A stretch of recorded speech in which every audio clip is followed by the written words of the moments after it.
We continue introducing you to candidates who are running for a seat on Lethbridge City Council in the October 20th municipal election. And when you say someone is a rocket scientist, you're usually referring to how smart they are in a joking way. Well, Kaitte Aurora actually is a rocket scientist, is passionate about the future and wants to bring that to City Council. Kaitte joins me now in studio. Welcome, Kaitte. Hello. Yeah, great to have you here. So, Kaitte, you are originally from Saskatchewan, right? And you moved to Lethbridge in your teens. So talk about that experience. Yeah, I mean, pretty straightforward. I was born in Saskatoon and lived out there right up until I was about to start high school, at which point my family moved here to Lethbridge. I went to Catholic Central High School, which is an interesting experience to be sure. And after graduating, I moved out to start my university career. Okay, and where did you go to university? I went to Carleton University out in Ottawa. Wonderful. Okay, it's a great school, big school. That must have been quite a difference from Saskatchewan and Lethbridge.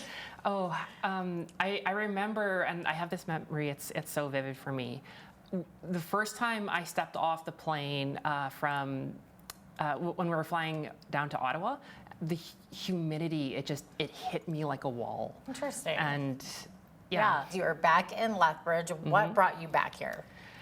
Well, during the pandemic, I had been working for a giant evil mega corporation, Lockheed Martin, and it really just rotted away my soul. That was back in Ottawa? Yes. Okay. I reached a point where I couldn't do it anymore, and I burnt out. So I ended up quitting and then moving back to Lethbridge to stay with my family while I recovered from the burnout. And I've been here since. And being back in Lethbridge, like it really reminded me like how much I actually kind of like the prairies. I mean, having like, especially here in Lethbridge, like we have such nice weather throughout the winter with the Chinooks. Yes, it's lovely. Yes, we get those nice Chinooks.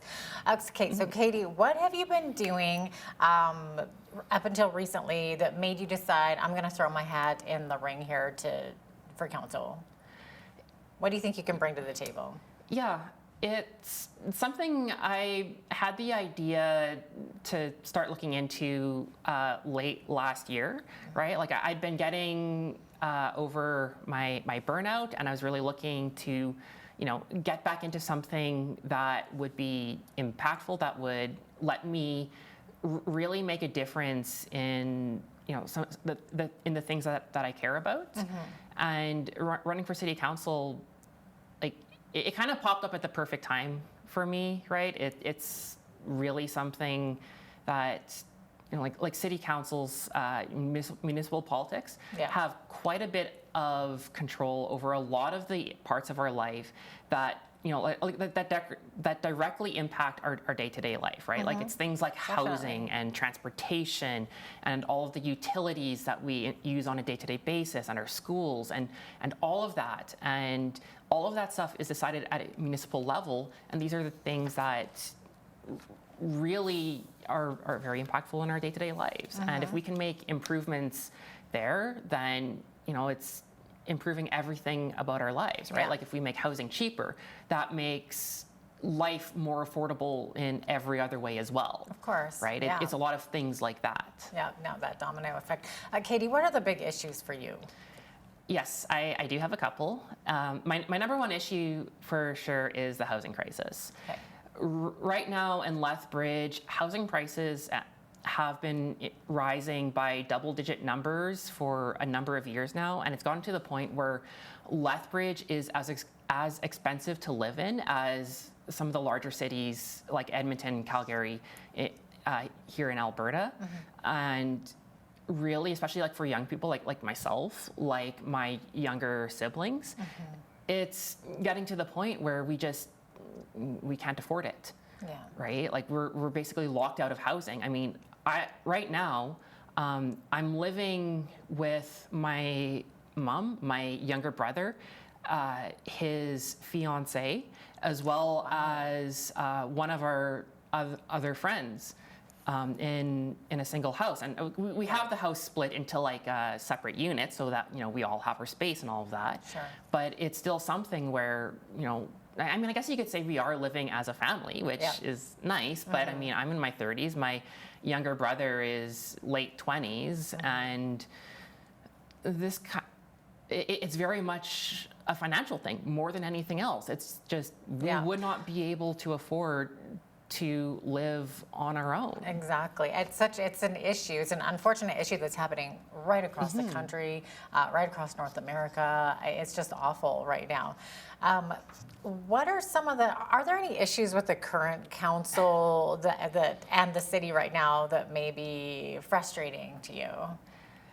Well, I'm not really trying to run against the current council or anyone specific. I mean, that's not to say that I agree with everything that the current council is doing, but I'm very much running because there are a number of things that I want to do, and it's important to me that I run on actually doing those things more so than just pointing at someone saying, hey, I'm not them, vote for me because I'm not them, right? Okay, right. And yeah, I mean, I could talk about some of the things around how the current council cut funding for public transit and for our libraries and for other public services, right, over COVID, and then never restored that funding. These are deeply impactful cuts that are negatively affecting a lot of people. I mean, even for myself, I don't actually own a car, and for today, in order to get to this interview, I had to borrow a car.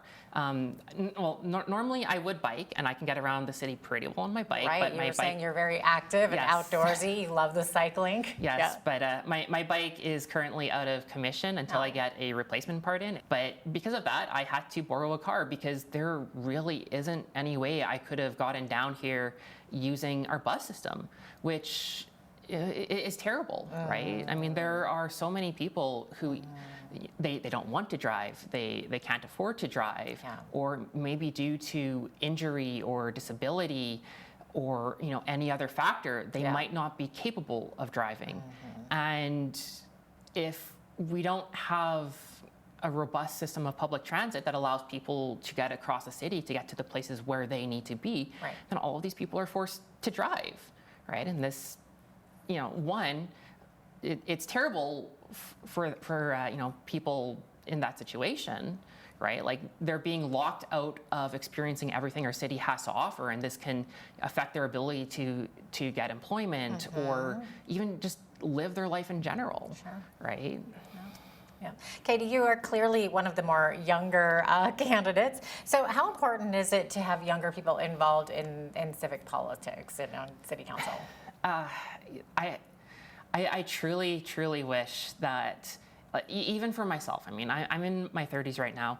I really wish I'd been paying attention to municipal politics, my entire life, really, because the issues affect everything in our lives, right? Like, the housing crisis. Now, at the municipal level, we have quite a bit of ability to make meaningful changes to address the housing crisis. So, being a young person, it's something where I want to get into municipal politics here because I want to do something about the housing crisis. And it would be really nice if there were other young people who maybe they're in a similar situation. They're looking at their ability to afford life going forward and saying like, hey, like if something doesn't change, I'm never going to be able to own my own home.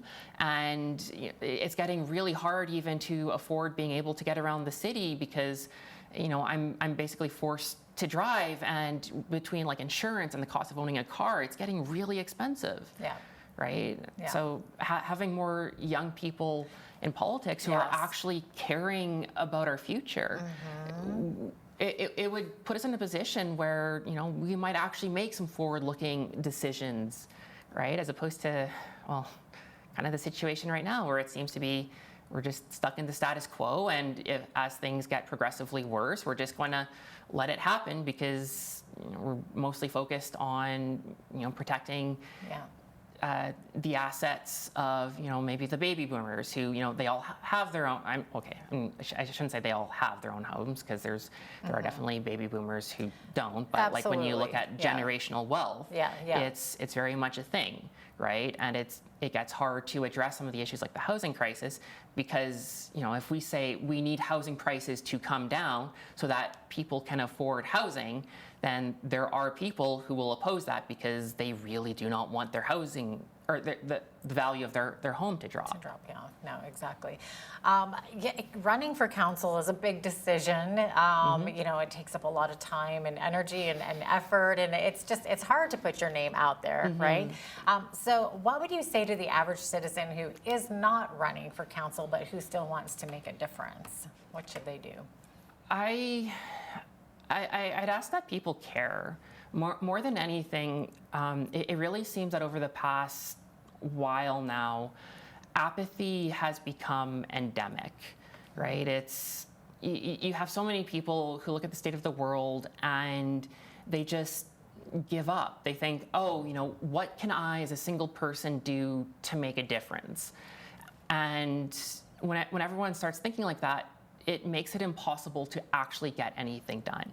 And it seeds the future to the people who do actually care and who have the power to make changes, which is largely the wealthy, right? Like you look at how wealth inequality is growing and how especially workers are really being screwed over right now.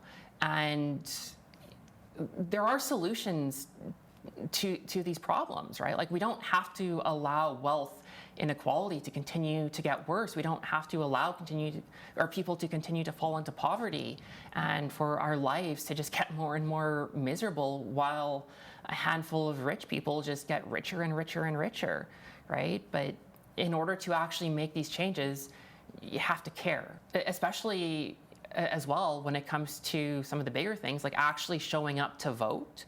Right? Like you look at voter turnout for municipal elections in particular, and it's not great, right? Like you have maybe like 30% of the population, if that, showing up, right? But when municipal politics affects every aspect of everyone's life who lives in the city, right? It's like, showing up for, take 15 minutes over there's about a 2 weeks voting period to, that you can show up to vote. Right, for the advance polls. When do those start? October 2nd or 3rd, right?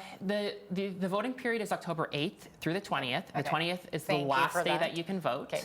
And when you're voting for city council, you can vote for up to 8 candidates. Oh, wait. Yes, 8 candidates at a time. Got my little thumbs down for but you can vote for eight candidates, right? So I think it's something where like, if we care and we can get people to show up, then finding at least 4 or 5 of us who are willing to enact progressive measures to actually directly address some of the major issues like the housing crisis and our horrible public transit, and building out bike infrastructure and being able to support our community organizations. I would imagine you're for the bike lanes. Yes, being a cyclist. I use the bike lanes downtown literally every day. Well, okay, I shouldn't say literally because there is the occasional day like today where my bike is out of commission. Yeah. But yeah, basically every day I use those bike lanes to get around, and it makes it so much easier and so much safer for me to get around. And as a result of that, I don't need to drive because I can just rely on my bike. Right? Yeah. And Kaitte, we're about out of time here, but thanks so much for joining me in studio. Where can people find out more about you? You have a website? Yes, I do have a website. It is www.kaitte.ca. It's spelled exactly like my name, which is Kaitte. Okay, great. Thanks so much for being here today in studio with me, Kaitte. Appreciate it. Kaitte Aurora is running for a seat on Lethbridge City Council on the October 20th municipal elections. Advanced voting begins on October the 8th. I'm Jeanette Roche on behalf of all of us here at Bridge City News. Thanks so much for watching.